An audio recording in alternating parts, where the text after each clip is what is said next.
చూడండి, ఇదైతే సబెల్టీ ప్యానల్తో పాటుగా డీజీ చేంజ్ ఓవర్ ప్యానల్ అంటున్నారు. అంటే ఎలా అంటే డీజీ నుంచి పవర్ అయితే ఈ ప్యానల్లోకి అయితే వస్తుంది. ఈ ప్యానల్ నుంచి కింద main LT panel floor PDB ప్యానల్కి వెళ్తుంది. అక్కడ నుంచి ఫ్లోర్ డిస్ట్రిబ్యూషన్ అవుతుంది. దీంట్లో అయితే చూడండి, ఫస్ట్ అయితే ఈబీ మీటరింగ్ అని ఉంది చూసారా, ఈబీ మీటరింగ్ అని. ఈబీ మీటరింగ్కి మీరు చూడండి 4000 amps బస్ డక్ట్తో అయితే కనెక్ట్ చేసాం. బయట అవుట్ సైడ్లో ట్రాన్స్ఫార్మర్ అయితే ఉంది. ట్రాన్స్ఫార్మర్ నుంచి 4000 amps బస్ డక్ట్ అయితే కనెక్ట్ చేసాం. ఆ బస్ డక్ట్ నుంచి 4000 amps ఎలా చెప్తున్నారని మీకు అనిపించవచ్చు కదా, అందుకే మీకు ఇక్కడ బ్రేకర్ చూపిస్తున్నా చూడండి. ఇన్కమింగ్ వచ్చి 4000 amps అలా ఈ బ్రేకర్ రేటింగ్ అయితే చూడొచ్చు. ఓకేనా, ఈబీ అలాగే ఈబీ అయిపోయింది కదా. అంటే ఈబీ అంటేనే మెయిన్ పవర్, మెయిన్ సప్లై ఎక్కడి నుంచి వస్తుందో అది main power. Next this is DG metering. మీరు గమనించవచ్చు, డీజీ మీటరింగ్ అంటే పక్కన దిగండి డీజీ సప్లై. మీకు DG panel, DG sync panel కూడా చూపిస్తాను చూడండి. డీజీ సింక్ ప్యానల్ పక్కనే ఉంది చూడండి, ఇదండి. ఇలా బస్ డక్ట్ అయితే కనెక్ట్ చేసాం. ఇక్కడ నుంచి బస్ డక్ట్ కనెక్ట్ చేసి అలా బస్ డక్ట్ తీసుకొచ్చి దానికి కనెక్ట్ చేసాం. అంటే జనరేటర్ నుంచి వచ్చిన పవర్ ఏదైతే ఉందో డీజీ సింక్ ప్యానల్లోకి వస్తుంది. డీజీ సింక్ ప్యానల్ నుంచి మనకి ఇక్కడ డీజీ ఇన్కమర్కి అయితే వస్తుంది. డీజీకి ఎక్కడ వస్తుంది చూడొచ్చు మీరు. ఇదిగోండి, this is DG sync panel.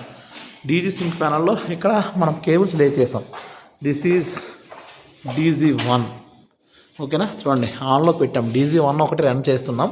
DG1 అయితే ఆన్లో ఉంది డీసీ సప్లై మీద. అలాగే దిస్ ఈజ్ DG2 ఇంకా ఆన్లో లేదండి. ఇక్కడికి DG1 నుంచి DG2కి అయితే కేబుల్స్లో మనకు పవర్ అయితే వచ్చింది. ఇక్కడ నుంచి పైన కనిపిస్తున్న బస్ డక్ట్ లోపల నుంచి మన డీజీ సప్లై ఇక్కడికైతే వచ్చింది. ఇప్పుడు ఈబీ సప్లై లేదు, ఓన్లీ డీజీ సప్లై మీద వర్క్ అవుతుంది. ఓకేనా, ఇప్పుడు డీజీ సప్లై నుంచి ఏదైతే ఉందో ఇక్కడ నుంచి పవరు మన బిల్డింగ్కి వెళ్ళాలి. బిల్డింగ్కి వెళ్ళడం కోసం చూడండి, ఇక్కడ ఒక ట్రే లే చేసి దానిపైన 3.5 కోర్ 300 square mm 6 మొత్తం 12 runs అయితే వేసాం. ఒక్క ఇన్కమింగ్కి వచ్చి 6 runs, ఇంకొక ఇన్కమింగ్కి వచ్చి 6 runs అయితే లే చేసాం. ఇప్పుడు వాటి కూడా మీకు చూపిస్తాను చూడండి. ఇది ఫస్ట్ అవుట్ గోయింగ్ 1 అండి, చూసారా, ఫస్ట్ అవుట్ గోయింగ్ 1. ఈ బ్రేకర్ కెపాసిటీ వచ్చి 2000 amps. అంటే మనకు వస్తున్న ఇన్కమింగ్ ఏదైతే 4000 amps ఉందో దాన్ని స్ప్లిట్ చేసాం. అందులో half of the part 2000 amps ఒక బ్రేకర్ అయితే. దిస్ ఈజ్ స్ప్రింగ్ చూడండి, మాన్యువల్ స్ప్రింగ్తో ఛార్జ్ చేస్తాం అనమాట. స్ప్రింగ్ ఛార్జింగ్ షార్ట్ వీడియో కూడా పెట్టాను. ఇది ప్రజెంట్ అయితే ఆన్లో ఉందంటే ఇందాక మనం పవర్ ఇచ్చి దీంతో మాత్రమే పవర్ రన్ అవుతుందండి. ఓకేనా, ఇది ఒక సెక్షన్ అయితే. దిస్ ఈజ్ చూడండి సబెల్టీ ప్యానల్లో సెక్షన్ 2 అనమాట. ఇది చూడండి, అవుట్ గోయింగ్ 2. ఇది ప్రజెంట్ అయితే ఈ బ్రేకర్ ఏదైతే ఉందో ర్యాక్ అవుట్ చేసాం. ఎందుకంటే మనకి ఓన్లీ ఒక సోర్స్ మాత్రమే ఉంది. ఈ సోర్సు అటుపక్క కనెక్ట్ అయ్యి లేదు. అటుపక్క కనెక్ట్ అయ్యి లేకపోవడం వల్ల ఇక్కడ బ్రేకర్ ర్యాక్ అవుట్ చేయకపోతే అక్కడికి కూడా పవర్ సప్లై వెళ్తుంది. సో అక్కడ బయట కేబుల్స్ ఉన్నాయి కాబట్టి ఎవరికైనా తగిలితే ఏదైనా జరిగే ప్రమాదం ఉంది.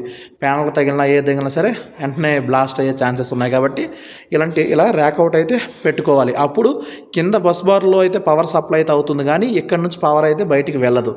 ఓకేనా, సో ఇది కూడా చూడొచ్చు మీరు 2000 amps.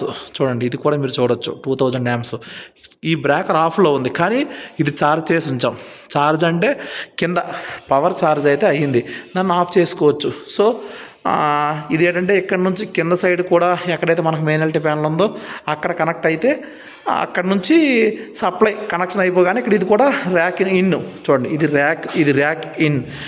ఇలా ర్యాక్ ఇన్ చేస్తేనే పవర్ సప్లైని యూజ్ చేసుకోవచ్చు. పవర్ సప్లై అయితే పాస్ అవుతుంది. ఇలా ర్యాక్ అవుట్లో ఉంటే పవర్ సప్లై పాస్ అవ్వదు. అంటే కింద పవర్ ఉంటుంది, కానీ ఇక్కడ నుంచి పవర్ వేరే దగ్గర ట్రాన్స్ఫర్ అవ్వదు. అది ర్యాక్ అవుట్ వలన ర్యాక్ ఇన్ వల్ల ఉపయోగం.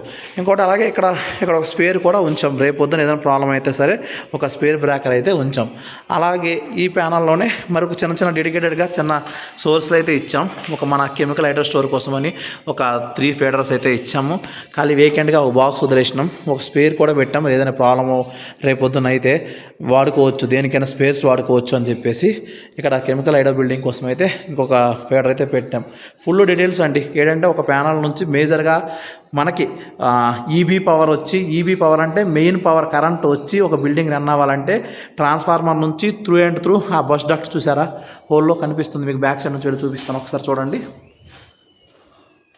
చూడండి అవతల ఉన్న ట్రాన్స్ఫార్మర్ నుంచి అలా బస్ డక్ట్, అది కూడా 4000 యాంప్స్ అండి. 4000 యాంప్స్ టీపీఎన్ అంటే 3 పోలు ఒక న్యూట్రల్తో వచ్చింది సప్లై. వచ్చి ఈబీలో ఫస్ట్ ఈబీలో కనెక్ట్ అయింది. అక్కడ నుంచి పవర్ వచ్చి ఈబీకి వస్తే ఈబీ నుంచి త్రూ కింద కనెక్ట్ అవ్వడం వల్ల అప్పుడు ఒక్కొక్క సోర్సు ఆన్ చేసుకోవచ్చు. ఆన్ చేసుకుంటే పవర్ వెళ్తుంది. For any chance power supply పోతే ఆటోమేటిక్గా మీకు జనరేటర్ అయితే ఆన్ అవుతుంది.